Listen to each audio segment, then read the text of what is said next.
Thank you, Minister. We would now like to invite Mr. Iswaran to take his seat for the panel discussion. Joining Minister Iswaran for the panel discussion today are our two panelists and our moderator.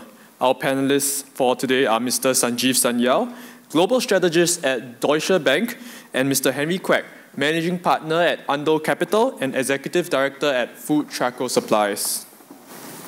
Mr. Sanyal is actively engaged with environmental and urban issues and is the founder of the Sustainable Planet Institute India.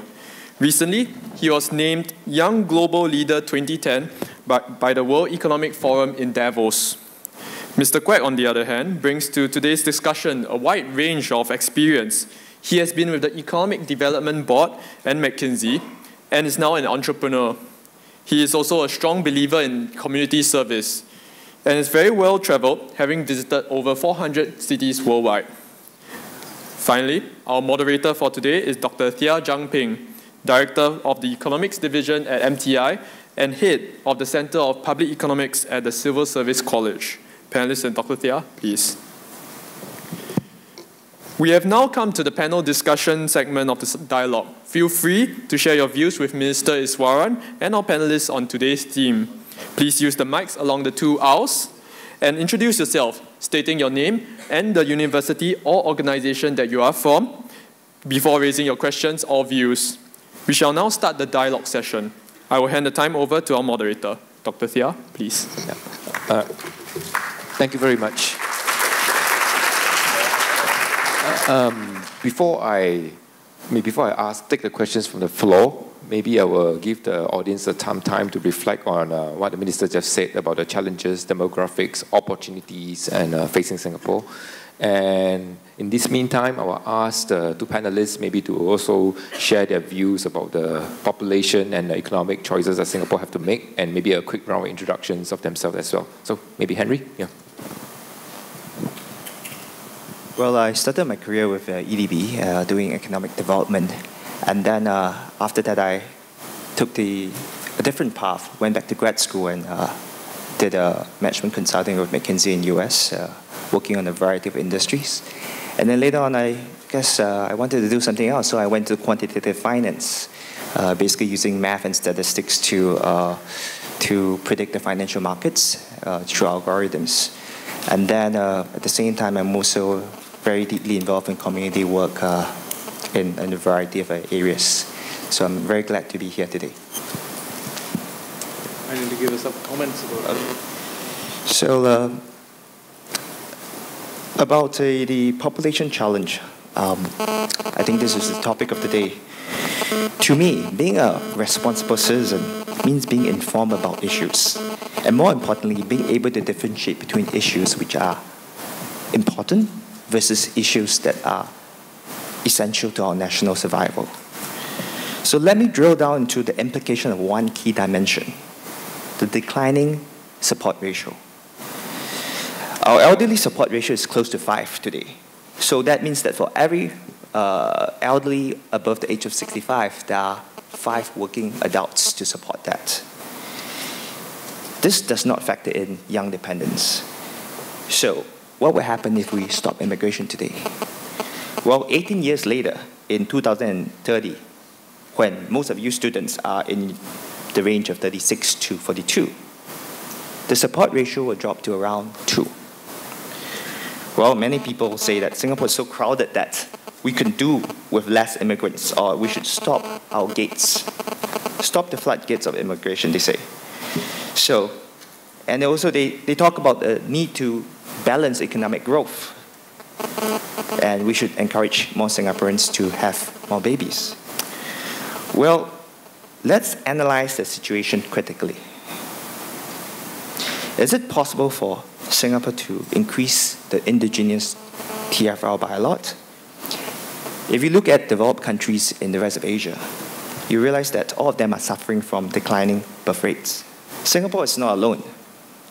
We can try to reverse the trend, and we should. Don't get me wrong, we should. And there's a lot more we can do. But it is hard. In fact, I personally am a shining example of how it's very difficult to encourage Singaporeans to have increased TFR. So, second factor, is our society's age. As our society age, is government expenditure going to increase? Well, logically, yes. If the government is responsible and responsive to the needs of the people, it will. Healthcare and other spendings will increase. Given the fact that our support ratio will drop by half, can our real income more than double? It will probably mean that productivity has to be more than double, maybe even triple. Given how successful we are, it is possible, but difficult. Fourth factor, is the cost of living going to be the same? Today, to keep the cost of living down, Singapore invites foreign workers from the rest of Asia to take on less well-paying jobs. Well, the fact is, Southeast Asia will grow tremendously over the next 20 years. The day will come when unskilled or semi-skilled workers do not want to come to Singapore, at least not at the current pay structure. So it is quite possible that cost of living will increase. So when you put these four factors together, where does it leave us? It means if we adopt the extreme views of no more immigrants, even if we do our best to increase TFR and do our best to soften the impact, it is quite likely when many of you students are in your 30s, late 30s and 40s, you will have to live with less. And the government of that time will have to increase the tax rate by quite a bit. This will hit you when you're entering the peak of your career, when you have to take care of your parents in their 70s, when you have to pay for your kids' education, when you have to deal with the increased cost of living, and when you have to start planning for your own retirement. Make no mistakes today. The youth of today, you have the most at stake in this debate. Some time ago, I was chatting with a close friend of mine from Japan, a down-to-earth lady who was working in an ad agency in Singapore. I asked her when she intended to return to Japan. To my surprise, she said that she has no plans. Why? Well, she questioned whether there's a future for today's youth in Japan. The situation is depressing, she says.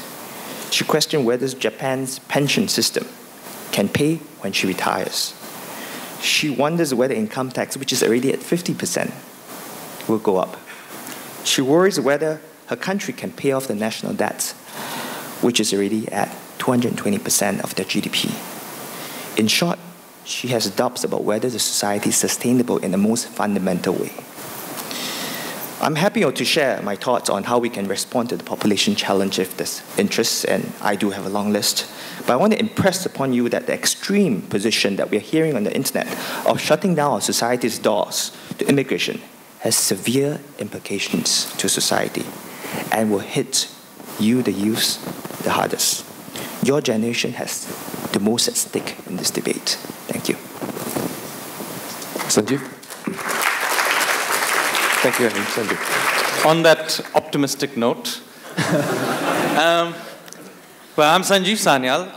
I'm Deutsche Bank's global strategist. And I have to say, I live here by choice, even though my job is actually in Frankfurt and London. So in some ways, I would like to say I'm part of the success of Singapore. So in that sense, I think we shouldn't be too pessimistic about Singapore. I'm going to speak a little bit in favor of it, in the sense, to understand where Singapore is now, you need to step back a little and think about its history. I'm not talking about ancient history or even the history of the 60s and 70s. You've got to think about just 10 years ago. I lived in Singapore even at that time, and I was adjunct fellow at that time at the Institute of Policy Studies, which is now part of the LKY Institute of Public Policy. And one of the big issues that we used to debate at that time and write about, you'll be surprised, was whether or not Singapore was going to become irrelevant. Remember, 10 years ago, this was a time when we had just gone through the Asian crisis from 97 to 99. We had just gone through a tech blowout and then SARS. So there was a genuine fear at that time that Singapore would simply be an expensive city stuck in a slow growth part of the world and would effectively decluster. And 10 years later, you actually have a very vibrant economy and, quite frankly, a leading contender to be Asia's global city. So many of the problems you have in some ways are the problems of success. However, the problem of trying to be Asia's global city is, of course, that then you have to play in the big league. And that means that you have to maintain some critical mass of activity. And whether that is a population size of 5.5 million or 6 million or whatever it is, we can debate. The point is, it requires some degree of size.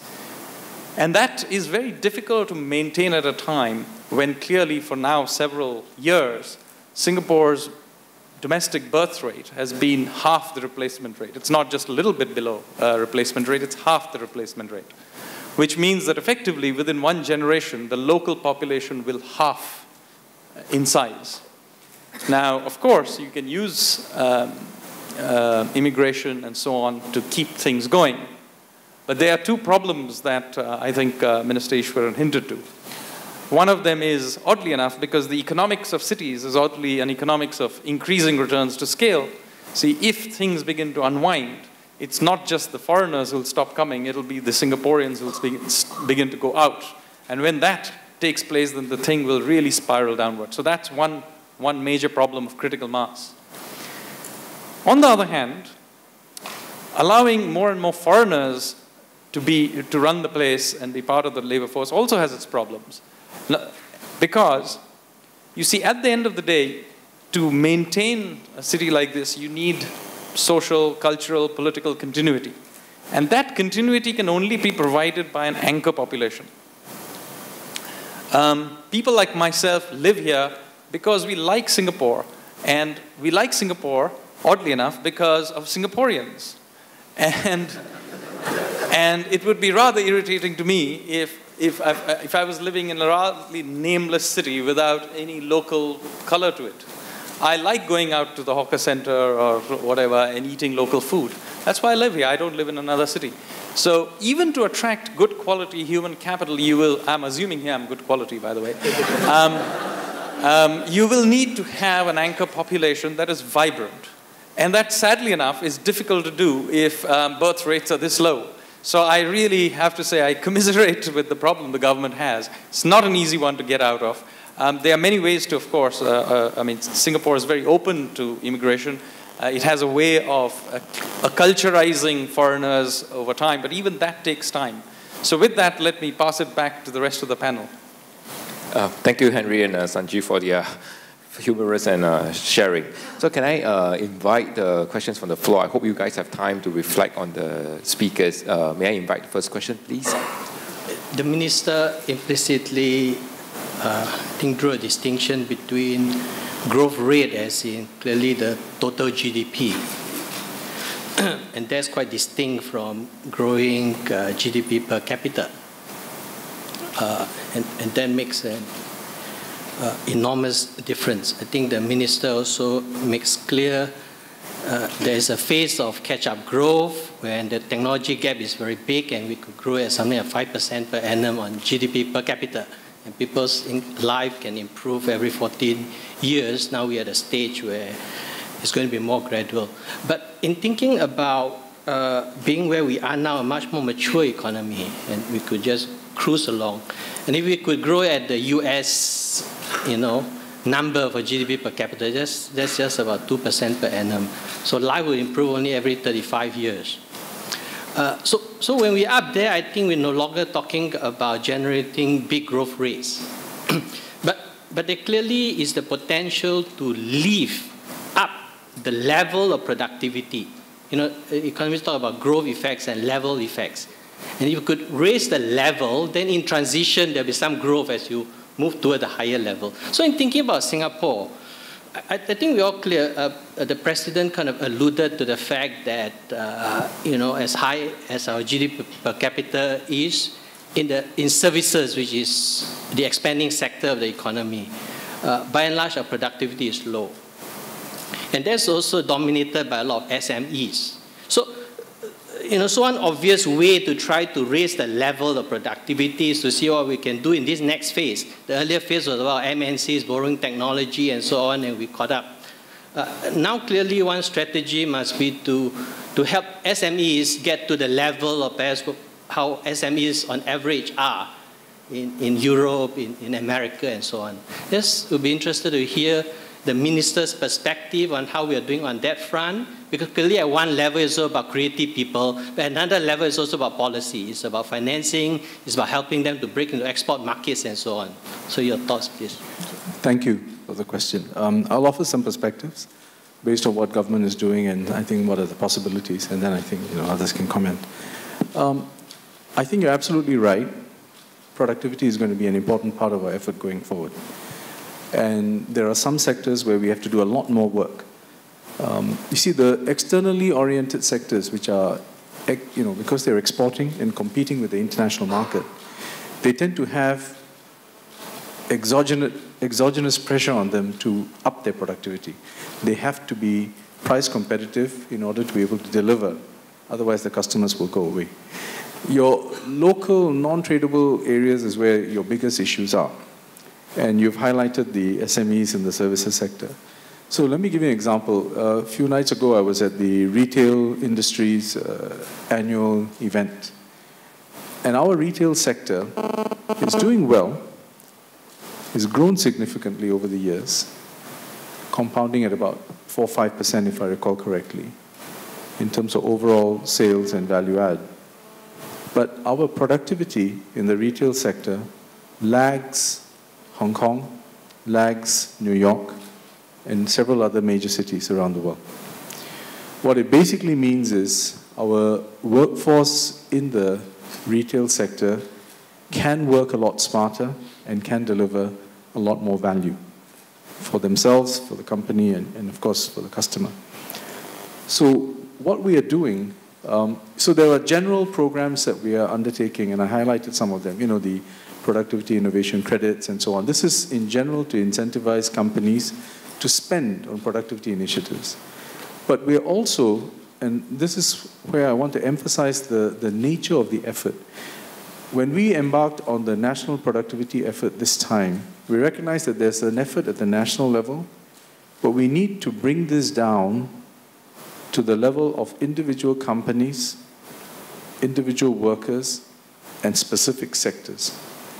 So we have many verticals working. For example, in MTI, there's a group working on the retail sector. There's another group working on the hotel industry, another group working on precision engineering, and so on. And I can go on with this. There's about 18 or 19, if I remember correctly. And we work on each of these sectors to drill down and see what are the impediments to productivity enhancement, and specifically for the smaller companies, what are the issues, and how can we assist them? So that's an important part of the effort. The other part I wanted to say was technology is an essential enabler. So we have, through A-STAR and some of our other research centers, we have made an effort to see how we can transfer technology to our SMEs. Now, for SMEs, technology, is quite an intimidating thought first. Second, it's a big cost center from their perspective. So we have innovation vouchers, we have technology sharing platforms in order to get SMEs familiarized with what is possible. And then from there, we actually have a scheme in A-STAR. It's quite interestingly, it's called, Singapore abbreviation, it's called Get Up. And why, growing with emerging technologies and so on. Yeah. And why? Because we want SMEs to be able to tap on our researchers in the institutes. And through this scheme, in fact, what happens is some of our research engineers go and work in these SMEs for 2 years, sometimes less, sometimes more. And in some cases, they then sign on with the company, which is not always, pleasant for the institute director, but from a national point of view, we think it's a positive outcome because it means the research has been able to find an application which has resulted in value add. I wanted to make one other point. You made a brief reference to comparison with the US, and I just wanted to say that even as we compare ourselves with countries such as US, such as Scandinavia and Europe and so on, I want to just remind everyone that we're also a city. And because we're a city, the comparisons we make will not just be with the US, but also with New York or Boston or San Francisco. And similarly, we need to make sure that our competitiveness and our appeal as a destination compares not just with the US as a whole, which has a huge hinterland, but also with the cities. And can we hold our own with respect to those cities? I think that's going to be an important challenge for us going forward, because in the past, these cities were predominantly in the West, but more and more of these cities will be in Asia. In other words, in our theater of operation. And therefore, the competition will be more direct. Sanjeev, Henry, anything to share about SME upgrading? I mean, SMEs, when one is thinking of SMEs, the issue here is about small entrepreneurial companies. And I suppose the issue is that you are dealing with an ecosystem that continuously generates this kind of thing. And by the way, yes, some of it will be Singaporean, some of it will be the foreigners shifting here. The issue is, do you have an ecosystem of taxes, laws, rule of law, property rights, and so on that encourages this bubbling mix to continuously keep bubbling, essentially? Now, the point is that the great cities of the world, and Singapore is ultimately a city, have shown that the most successful cities at doing this tend not to be particularly good at doing one thing very well. It's about the mix. So, for example, let's take London into account. London has some good food, it's some good theater, it's got some nice buildings, got some history, it's got a cosmopolitan. It's the mix of things that creates this bubbling pot of entrepreneurship, and that is a very important thing to understand about successful cities, about entrepreneurship and creativity and so on. So again, it goes back to the issue of having an anchor population that keeps going this, because of cities are increasing returns of scale machines. You need actually a local population to be doing cool things to attract others to come here. It's just like Silicon Valley, right?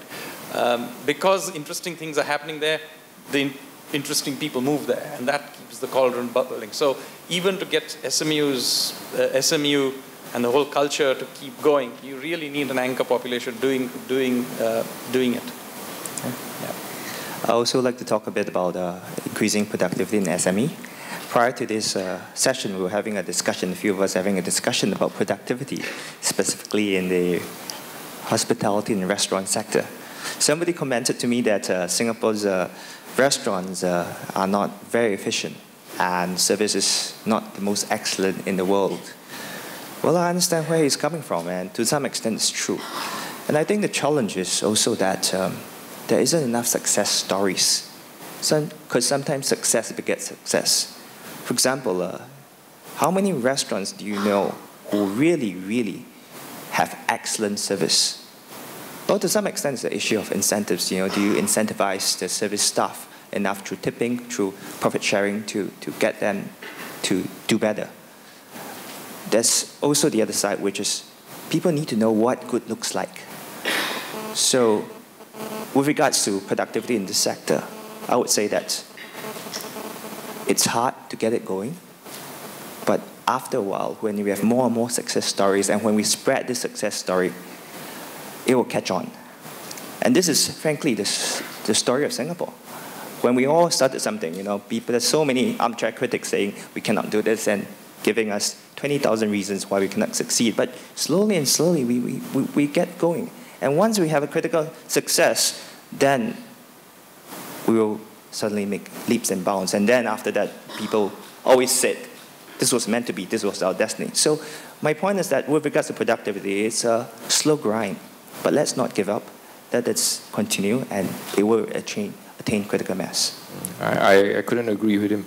Success story. So if he finally settles down, we get a Copcom to run a story on Henry. Anyway, can I just invite questions? I saw a hand up there just now. I think it was... yeah.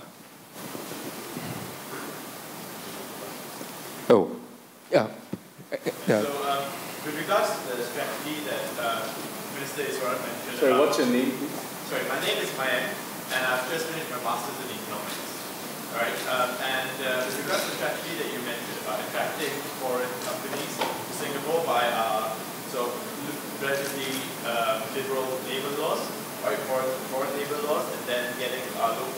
talent able to handle work in those sectors to allow them to join in these companies and provide Singapore with a benefit from the foreign companies. As in, I foresee like a possible like problem, which is that you see in Singapore, sometimes these particular ethnicities, right, can get associated, and ethnicities, not ethnicities, but more like national groups, can get associated with particular jobs.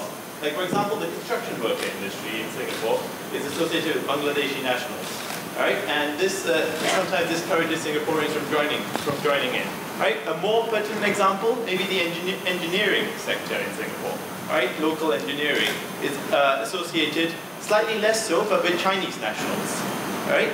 Who form like a large proportion of the new Chinese immigrants work in this engineering sector.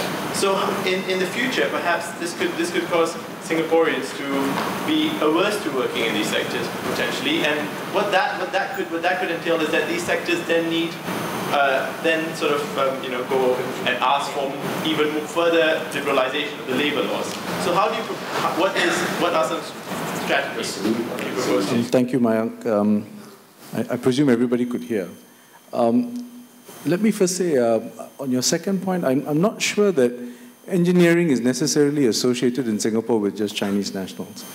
Maybe you're extrapolating from some of the comments on NTU or the universities and so on.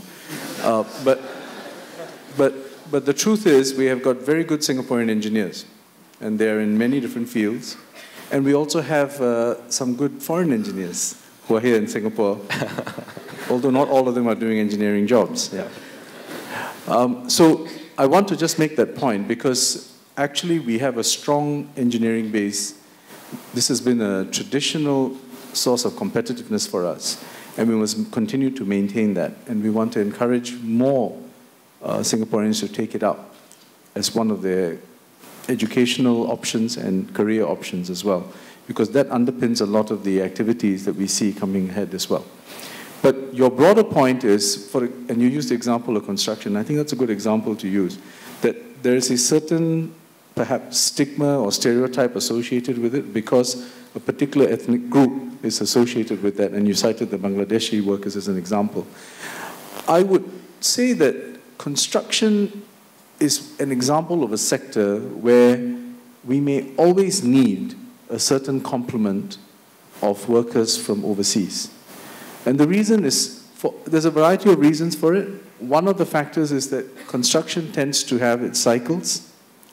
So you may have a core or a small proportion of local skilled craftsmen, tradesmen, and so on, but you will need to augment this with manpower from overseas, including some less skilled manpower. So this is always going to be, I think, part of the equation for us. So if you consider the longer term, I would envisage that in the construction sector, you will have civil engineers who are Singaporeans, locals. You may have supervisors, clerk of works, technical people who are locals. But the people who are doing some of the work at the broad mass level may well continue to be from overseas. And in a sense, that is the kind of pyramid of the structure, and it's not unique to Singapore, other than in countries where you have strong restrictions on the flow. So I think construction is one example where there will always be a need for a foreign complement, and we can encourage more Singaporeans to train, to develop higher order skills in that space, but some of the lower value-add activities may still have to be done by people from overseas. But the example I also wanted to share with you was, for example, whether it's is like, say, interactive digital media and so on. This is where we have a real opportunity in sectors like this, allied sectors, because here we can first land the industry. Sometimes it's about getting a core company or two to come here to fuel the growth of the sector. And in order to do that, and because we don't have enough local capability in that space, we have to allow for a foreign complement. But, and I think many of you ought to know this, that we do manpower planning, and our Ministry of Trade and Industry works with the Ministry of Manpower and the Ministry of Education. Ministry of Education is, in a sense, the supply side, MTI is on the demand side, and Ministry of Manpower manages the sector, the manpower. And the purpose is really to try and anticipate where are the needs, where are the opportunities that come ahead, and how we can then prepare our younger Singaporeans with appropriate courses. And so you will find that in the polytechnics, in the institutes of technical education, you know, this whole thing of creative destruction, there's a lot of courses that are new courses being introduced and courses that have lost their relevance being expunged. And this is happening continuously in our post-secondary institutions.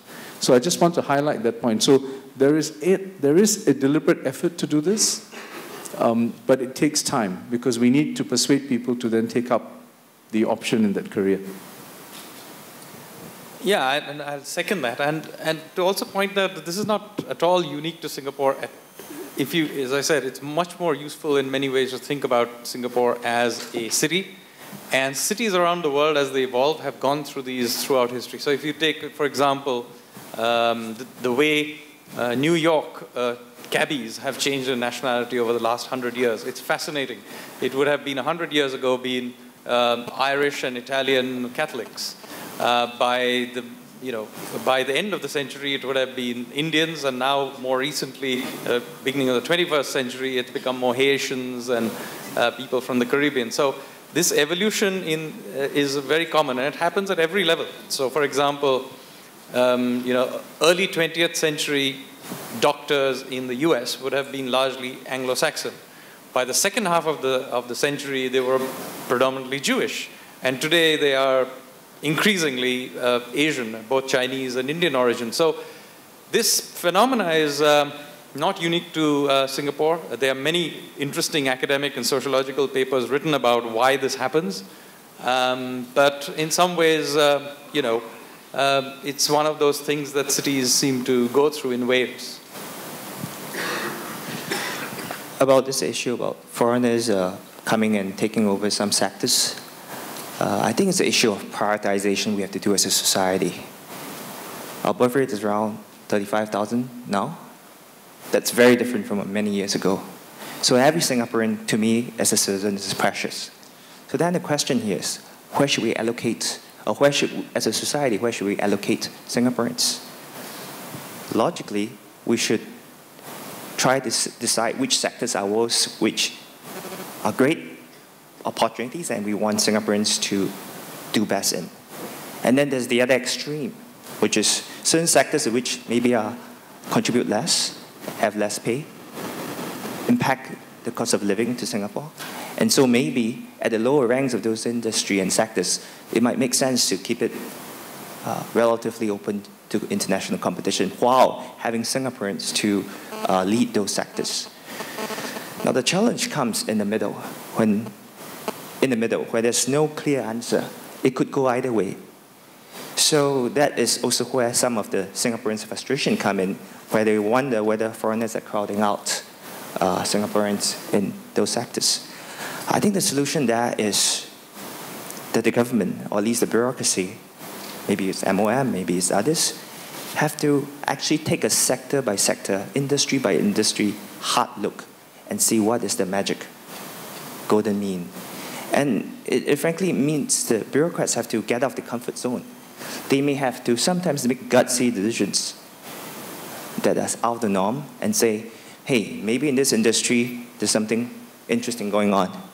Or maybe in this industry it's just the natural forces of things. So it's a hard call that bureaucrats have to increasingly make. Yeah. Mike, can I just quickly respond to one point that you make, right? So actually, for construction sector, there's this, in fact, for every sector, there's this thing called the dependency ratio ceiling. So if construction is set very high, they allow more foreign workers because it's recognized as one of the sectors that Singapore's don't work. But for other industries, they're set way below the construction level. So there is a natural check against the spiraling upwards that, that you just highlighted. So if you have to hire a Singaporean before you get the quota allocation to hire a foreign headcount in most of the services sector and manufacturing sector. Is that all right? Yeah, thanks. Can I maybe ask for another question? Yes, please. My name is Cheryl. I'm from the National University of Singapore. My today we have talked quite a lot of policies. So, and I recognize that these in the short and medium run are important, especially in impacting our population as well.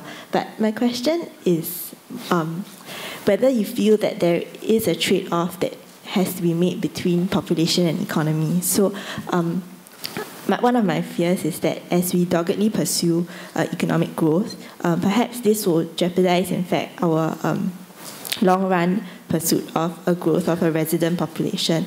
And if so, do you feel that there is a trade-off? And if you do think that there is a trade-off, is there a line to be drawn, and where should this line be drawn? So Cheryl, just to be clear, your question is whether or not the pursuit of economic growth has actually reduced resident population. Yeah, I feel like there perhaps might be a trade-off between the dogged pursuit of economic growth and the pursuit of growth in resident population. Okay. Maybe she said. Perhaps I might not be clear. I'm not sure if I made myself clear. Yeah. Okay, I think we can all clarify each other's thoughts as we go along.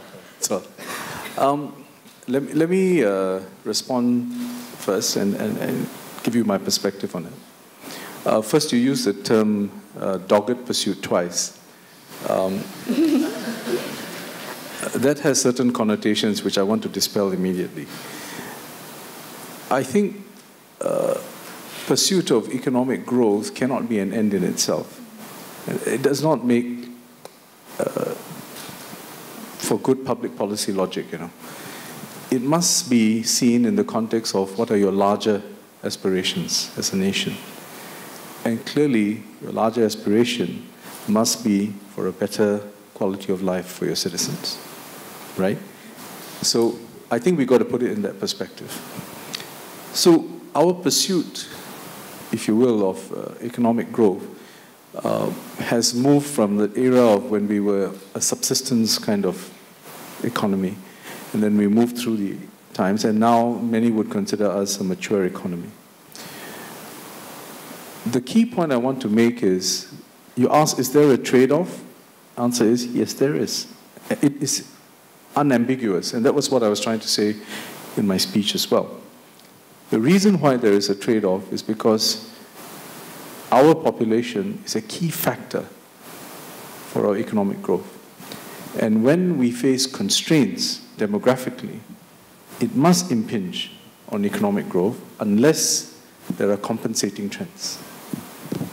And that's the key element that we must all hoist in. There's no free lunch here. So the question before us then is really, what is the level that we are comfortable with as a society, as Singaporeans, in terms of growth and in terms of demographic changes, both domestic as well as in terms of inflow from overseas. And when we talk about inflow, on the one hand, you're talking about new citizens and new permanent residents. In other words, people who are coming here to live, not just to work. On the other hand, you also have to think about the foreign manpower component, people who come here to work for a period of time and then move on. So my short answer to your question is, there is definitely a trade-off. How do we make the judgment call then as to what is the right level? Now, this is quite elusive marksmanship because it is a question of also social consensus. And social consensus is something that evolves with time. What might have been acceptable 10 years ago may perhaps be less acceptable today. And we may find new degrees of freedom that we didn't know about as well, maybe because of technology, maybe because of other developments. So what I would say is you must always seek to have, as a government, a dynamic balance here. We want sustainable growth, and sustainability will include ensuring that the population is able to support the implications of that growth, and whilst enjoying the benefits of that growth as well. So I can't give you a specific trade-off answer because this is really why, for example, we've put out, the National Population Talent Division, if you know, has put out an issues paper outlining the key population issues. We need to juxtapose that with the economic issues And then from there, come to a consensus as a country as to what we think is the most sustainable path forward that we can all subscribe to. And I think that's going to be the challenge before us, and I would urge all of you to participate in this, because the point was made earlier, I think it is most germane when you think in terms of the next 10 to 20 years, precisely the time frame that is most relevant for you as you pursue your own careers and other life aspirations. Okay. My question is, okay, so far for tonight, we've all talked about Singapore, within Singapore. Your name, please? Sorry, my name is Xiang Yi from NUS. Undergraduate, year 2 economics student.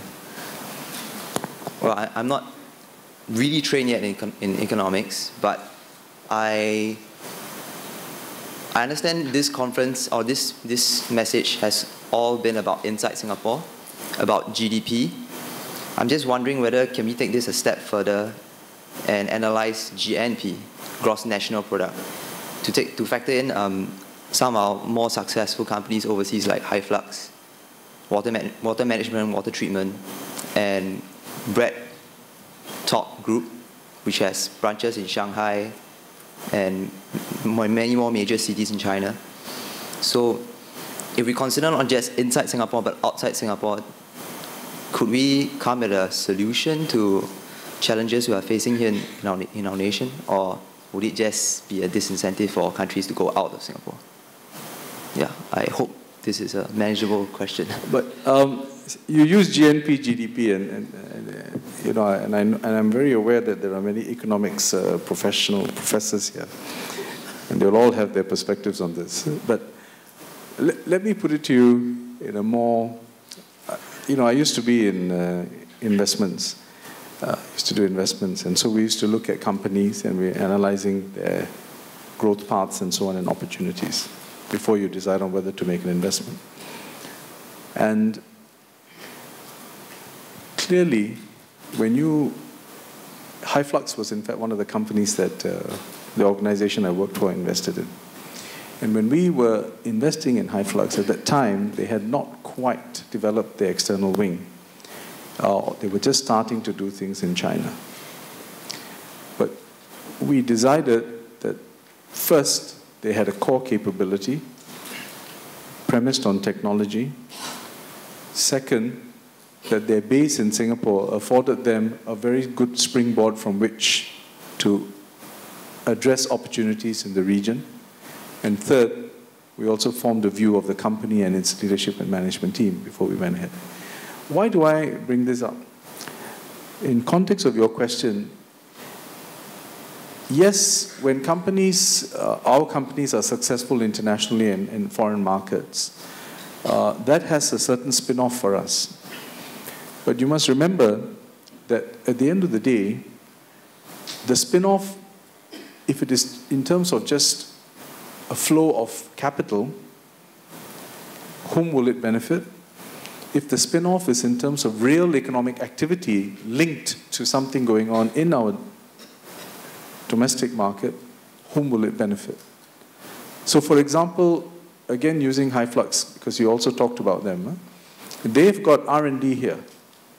They come up with new solutions and new applications here. So you may have teams integrating the water management solutions in Algeria, in China, and in other overseas markets. But their core technical team is continually working on solutions here. And this is where it comes back. Who goes over there?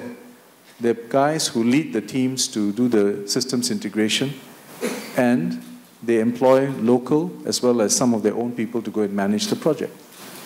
So this is a good model, but we want to make sure it's a model that also then gives us real payoffs, not just in terms of financial flows, but also in terms of real economic activity.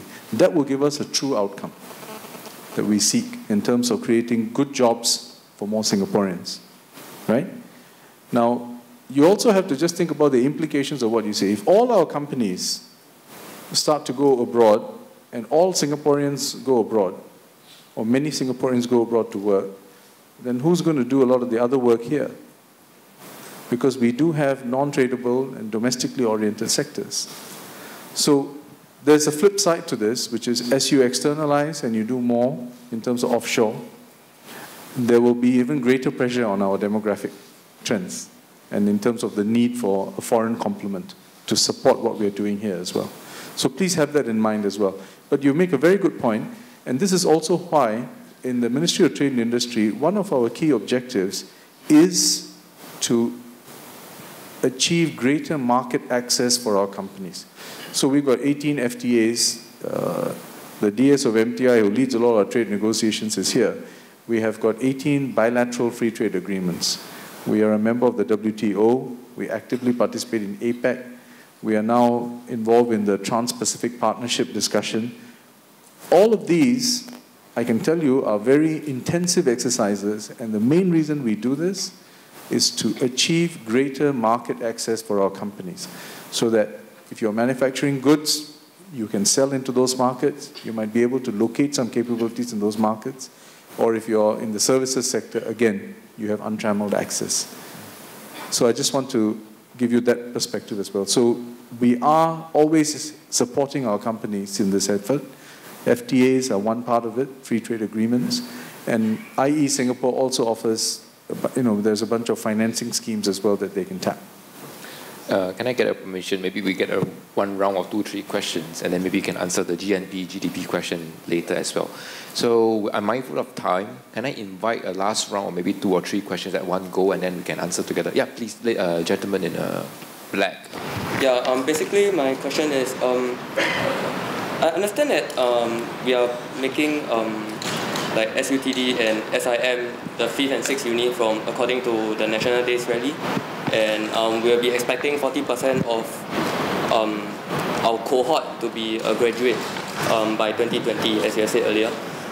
So I was wondering if having a 40% graduate per cohort even sustainable, because that seems like a very huge number. And then you put forth the question about you put forth this thing about people migrating because they cannot find a job. So with 40% of graduates per cohort, graduates are just going to end up with no jobs, and then they are just going to be very unhappy, leading to social unrest. Then they will migrate. So I was wondering if there's any issues, assuming that I didn't make any fallacies with regards to that. I'm Wei from SMU. I think just this afternoon I was talking to one of the Swiss exchange students in my class in Economic Development in Asia. So he was just mentioning to me that, I don't know how true this is, but from my perception of what he told me was that in Switzerland especially, there were students perceived there to be 2 equally possible parts of educational development. So one is the path of apprenticeship, and if students go into university, it's those students who are more inclined towards higher educational development. So those are the students who are looking into doing PhDs, masters, so on and so forth. And I was just thinking, I think for a lot of Singaporean students, we just see education as a means to an end. It's just a means to get a job. But from my perspective, I think to facilitate those conversations between the social space, between the social space, the public space, academics, and private institutions, there needs to be a lot more individuals who come through academic or specialized sort of training. So what is the government doing to facilitate or to encourage students to go into more specialized academic tracks? Yeah, that's my question. My name is Guo Jun. I'm a Year 3 econ student from SMU. Prior to this panel, right, I've actually participated in this seminar organized by the SMU Economics Intelligence Club. We've talked about the Singapore Social Compact, and we've also talked about how the low total fertility rate in Singapore will actually lead to strains in, there's a need for more government support. Government expenditure will increase because there's a need to support the retired or the unemployed, give more benefits. But my focus here today is not whether government expenditure will increase in the medium term and long term, but rather whether the government expenditure should increase in the medium and long term.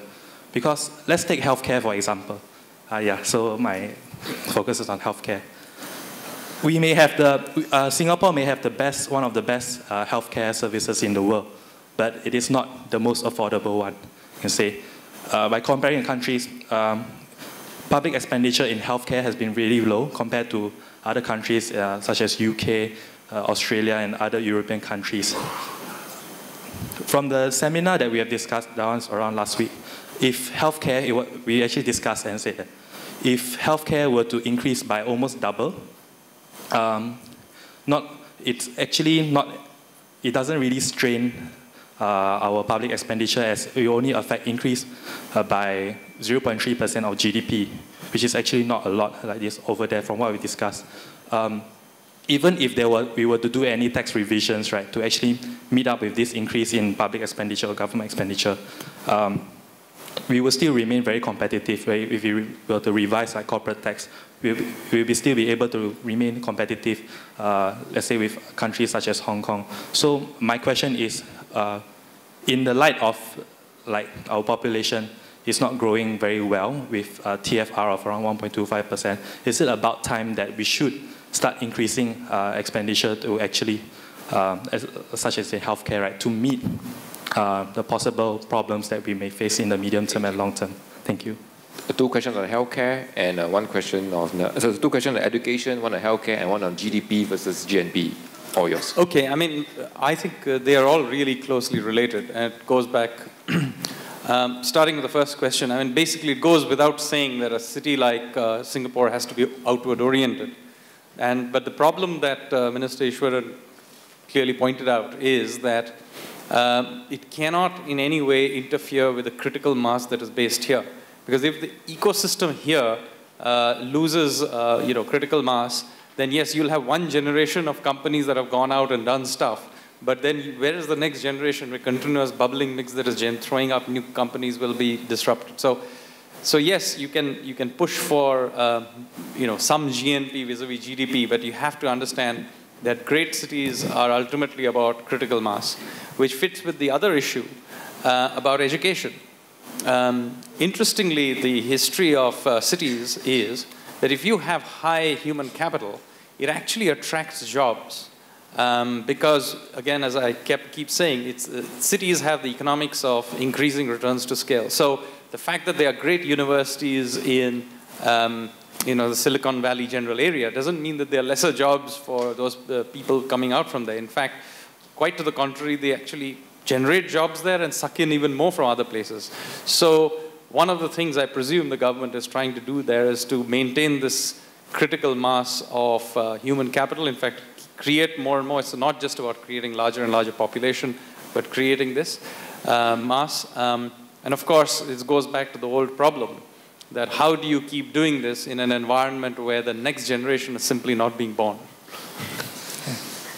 Yeah. Very well summed up. Thanks. Yes, Henry. I'd like to take the question on education. Both questions, whether the new graduates from different universities find jobs and whether you should go the route of a formal education versus apprenticeship. I find this question interesting because underlying it, it's an issue of skills versus credentials, and I think that this is a very important point. I think in today's very competitive world, smart employees think beyond credentials. What matters is whether a person has the skills, which is whether you can get the job done. So for young students, you have to remember that paper qualifications and CCA records can get you into the interview. But what happens in the interview and in your career is whether you have the right skills. So what are skills? Skills might or might not be related to academic work. Some of the most important skills are multidisciplinary in nature. For example, Steve Jobs is unique because he is at the intersection between technology and the humanities. And lastly, skills, some of the many important skills are related to character.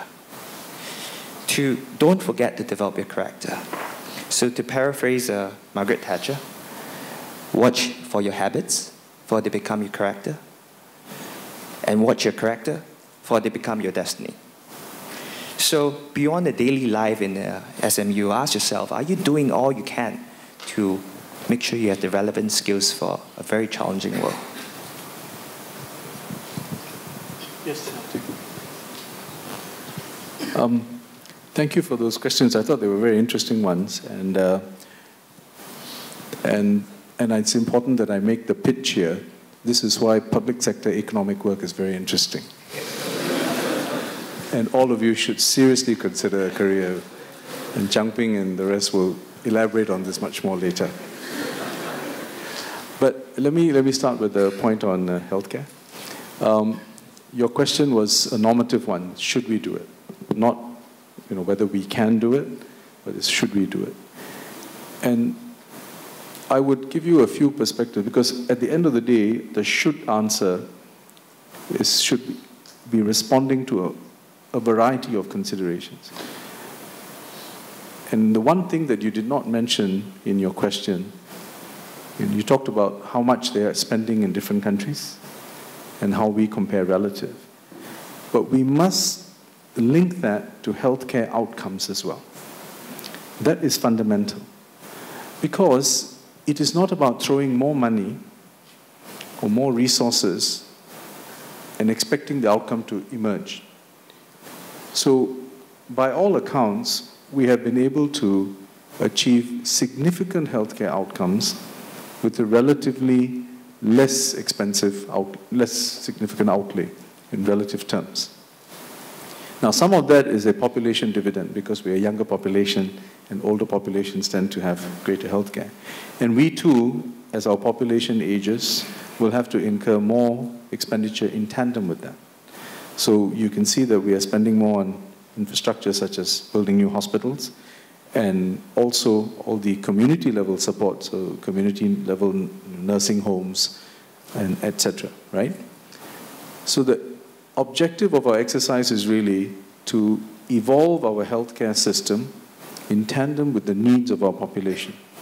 So it is not about a formula in terms of what percentage of GDP is optimal to spend on healthcare. It is about reconciling healthcare outcomes with societal needs and deciding, therefore, what is the right allocation at that point in time. And it will change because of the dynamics of demographics. I wanted to take up the 2 points on education because I thought they were interlinked and important. The question I think that Gabriel was raising was, will there be enough jobs or are we going to have talent flight if we have more people trained as graduates? And it was linked to the point that Wei Chia made, which is on whether we should have apprenticeships complementing academic career pathways, education pathways. And in fact, that has always been our goal, to offer different pathways. So our universities have offered an academic track, but through our ITEs, our polytechnics, and they all articulate into each other. So after several years in ITE, you can go on to the polytechnic, and after the polytechnic, you can go into the universities. So we do have a more skills-based track, hands-on track, to complement a more academic track and to offer that differentiation in the pathways. And in the latest announcements, and the two institutions that are going to be our 5th and 6th universities that the Prime Minister mentioned are the Singapore Institute of Technology and UNISIM. And it's useful to know what is the etymology, the genetic code of these two institutions. SIT was started only a few years back. And SIT's objective was to offer our polytechnic students degree opportunities by partnering quality institutions from around the world. Because many of our poly students, what they do is if they can't get admission to our local universities, they will go to an overseas university, whether it's in Australia, UK, and so on, and then they will take on a 2-year program because the universities will give them credit for their diploma, and then they will incur significant expenditure in order to acquire a degree in the field that they've been trained. Our objective was to offer another pathway for them so they could do it in Singapore, and SIT was offering a range of such courses in partnership with quality institutions from abroad. UNISIM, many of the courses are again aimed at working adults, people who are already perhaps in the workforce and looking for ways to upgrade themselves. And this is again, therefore, an opportunity for people, whether it's part-time or full-time, to do a degree program. Now, the important thing I wanted to add was this. If you notice, one key point that was made about these new educational initiatives was the emphasis on practice-oriented learning, practice-oriented courses. And why that emphasis? Because many of the courses that are envisaged, for example, in allied healthcare, occupational therapists, speech therapists, physiotherapists, and so on, these are areas in which we don't have established degree programs in Singapore. There is a growing need for it precisely because of the healthcare needs and how things are evolving. And we know that we have good people who are already going overseas to get the degree, and they can do it in Singapore. That's an example. Another example is culinary arts.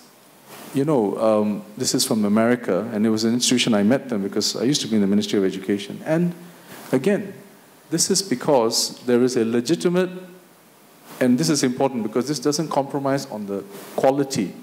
There's a legitimate pathway educationally ending in a degree in the culinary arts for those who choose to make this a serious career.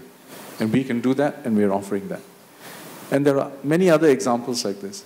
So our objective is, at the end of the day, that when we open up more opportunities for students to go into such degree programs, is to also offer them in opportunities that are more diverse and which would have a relevance for the needs in our economy and our society. Okay? But the basic point that you raise is an important one. We must make sure that we always generate good opportunities, because when 40% of your cohort are graduates, and I want to assure you, the other 60% are no less aspirational. It just so happens that they've not got a degree yet, but they also have aspirations. So our goal is to make sure that we can continue to create those opportunities which will fulfill the aspiration. And that's why we keep emphasizing that growth, opportunities, aspirations, these are all interlinked. And as a global city, we have to make sure that we strive for that, whilst achieving some of the balances that we've been talking about. I hope that addresses some of the points you raised. Thank you. Well, it's a bit of, I feel a bit sad that I have to bring the session to a close, especially when the questions are just beginning to warm up, but we're really running about 10-15 minutes behind schedule. So would you join me in a round of applause for Minister and the panel? Thank you very much.